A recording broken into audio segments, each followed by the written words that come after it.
Hello everyone, welcome to this week's Reef Health Update. So the monsoon conditions across much of Queensland actually continue to dominate the weather patterns that are actually affecting all of us, including actually out into the Great Barrier Reef Marine Park.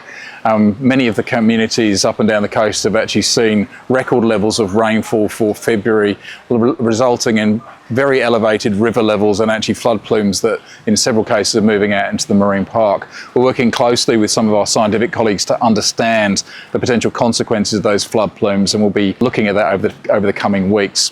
Temperatures have actually been reduced across much of the marine park, largely as a result of the monsoonal activity, lots of cloud cover and reduction in temperatures from rainfall, and that's most welcome because we'd seen elevated temperatures through much of the early part of summer.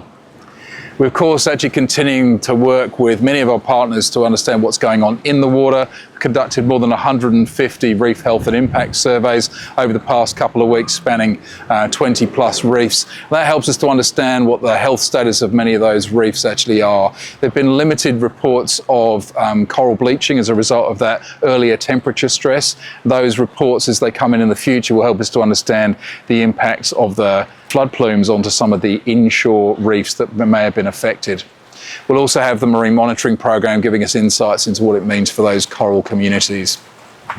The forecast for temperature in the coming, the remainder of summer actually remain elevated, so about 0.5 to 1 degree above the long-term averages. And we're also expecting to continue to see elevated levels of rainfall, hopefully not at the levels that we've seen over the past few weeks, particularly because we want some respite for our coastal communities.